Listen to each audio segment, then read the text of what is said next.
এবার নজর রাখা যাক ওয়েদার আপডেটের দিকে। গরম কমবে দক্ষিণবঙ্গের জেলাগুলিতে। আগামী 7 দিন তাপপ্রবাহ থেকে মুক্তি। যেভাবে ব্যবসা গরম, তীব্র গরম, সেই গরম থেকে এবার রেহাই পাবে দক্ষিণবঙ্গবাসী। আরো ডিটেলস জানাবে বিশ্বজিৎ রয়েছে আমার সঙ্গে। বিশ্বজিৎ, কবে থেকে বৃষ্টি হবে, গরম কমবে, কি জানাচ্ছে হাওয়া অফিস? দেখো, গতকাল থেকেই বৃষ্টি হচ্ছে এবং আজ থেকে এই বৃষ্টির পরিমাণটা কিছুটা বাড়বে এমনটাই আবহাওয়া দপ্তরের পূর্বাভাস। কারণ ইতিমধ্যেই দক্ষিণবঙ্গের 7 জেলাতে কালবৈশাখীর মতো পরিস্থিতি তৈরি হতে পারে আগামী 24 ঘন্টায়, এবং তার সঙ্গে বজ্রবিদ্যুৎ সহ বৃষ্টি, কোথাও কোথাও বিক্ষিপ্তভাবে শিলাবৃষ্টি। এবং তার জেরে এই ঝড় বৃষ্টির জেরে এই সপ্তাহ অর্থাৎ সোমবার থেকে শুক্রবারের মধ্যে যে সপ্তাহ, সেই সপ্তাহে কিন্তু তাপমাত্রা বাড়ার তো কোনো সম্ভাবনা নেই। উল্টে 3 থেকে 5 ডিগ্রি সেলসিয়াস তাপমাত্রা কমতে পারে ঝড় বৃষ্টির কারণে।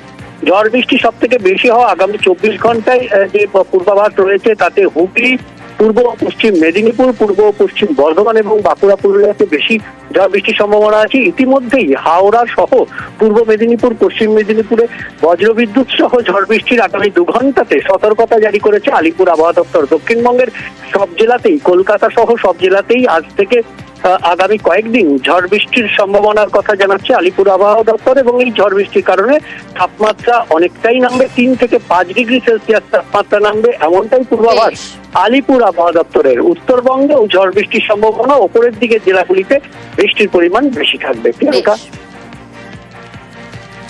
আগামী 7 দিনে কোথাও কোনো হিট ওয়েভের কোনো সম্ভাবনা নেই। তারপরে হট অ্যান্ড হিউমিড ওয়েদারের কোনো সম্ভাবনা নেই। তবে পশ্চিমবঙ্গের বিভিন্ন জেলাতে মডারেট থেকে সিভিয়ার থান্ডারস্টর্ম হওয়ার সম্ভাবনা আছে।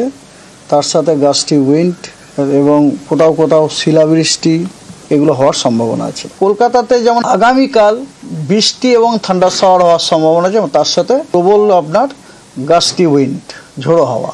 ম্যাক্সিমাম তাপমাত্রা আজকে 34 ডিগ্রি, তবে আজকে থেকে টেম্পারেচার কমতে কমতে থাকবে, 30-31-এর মধ্যেই থাকার সম্ভাবনা আছে এবং মিনিমামটাও 24-25-এর মধ্যেই থাকার সম্ভাবনা আছে।